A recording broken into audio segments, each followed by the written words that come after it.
আমি সকলেই চাই যে অন্যদের চোখে আমাদের পার্সোনালিটি একটু হাই থাকুক, আমাদের স্বভাব একটু অন্যরকম থাকুক, বা আমরা একটু নিজেদের স্বভাবকে বা নিজেদের কথাবার্তাকে অন্যজনের কাছে একটু অন্যরকমভাবে উপস্থাপন করি।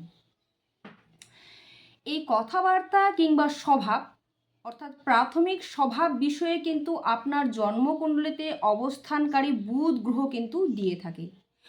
অর্থাৎ আপনার প্রাথমিক স্বভাব আপনার কেমন হবে, আপনার কথাবার্তা সামনের মানুষ কতটা গুরুত্ব দেবে, সেটা কিন্তু নির্ভর করছে আপনার উপরে। আপনি সামনের মানুষটাকে কিভাবে কথা বলছেন বা আপনার স্বভাবটাকে সামনের মানুষের সামনে কিভাবে উপস্থাপন করছেন, সেটার উপরেই কিন্তু অনেকটা ডিপেন্ড করছে।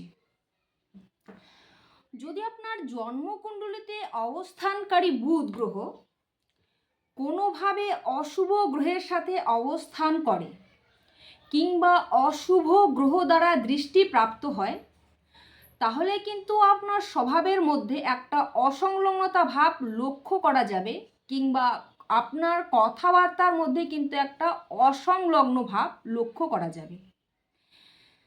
যেমন ধরুন, যদি বুধ মঙ্গলের সাথে অবস্থান করে, তাহলে কিন্তু কথায় কথায় আপনার মধ্যে একটা ধমক দেওয়া কিন্তু একটা স্বভাব লক্ষ্য করা যাবে। আর এই ধমক দেওয়া স্বভাবটা আমরা কিন্তু সামনের মানুষের থেকে যেমন পছন্দও করি না, তো আমরা যদি কাউকে ধমক দিয়ে কথা বলি, সেক্ষেত্রে কিন্তু সামনের মানুষটাও এই বিষয়গুলো পছন্দ করবে না। আবার উল্টো দিকে বুধ যদি কোনো শুভ গ্রহের সাথে অবস্থান করে, যেমন বৃহস্পতির সাথে অবস্থান করে, তাহলে আপনার কথাবার্তার মধ্যে একটা সংযত ভাব লক্ষ্য করা যাবে, আপনার কথাবার্তায় কিন্তু জ্ঞানের ছাপ লক্ষ্য করা যাবে। তাহলে আপনিও যদি চান আপনার পার্সোনালিটি সামনের মানুষের চোখে একটু অন্য রকমভাবে উপস্থাপন হোক, তাহলে আপনাকে অবশ্যই দেখতে হবে আপনার জন্মকুণ্ডলিতে বুধ কোন গ্রহের সাথে অবস্থান করছে। যদি বুধ অশুভ গ্রহের সাথে অবস্থান করে, তাহলে এই বিষয়টাতে আপনাকে কিন্তু গুরুত্বের সাথে দেখতে হবে। ভিডিওটি ভালো লাগলে অবশ্যই একটি লাইক করে দেবেন। সকলে খুব ভালো থাকুন, সুস্থ থাকুন। জয় শ্রীকৃষ্ণ।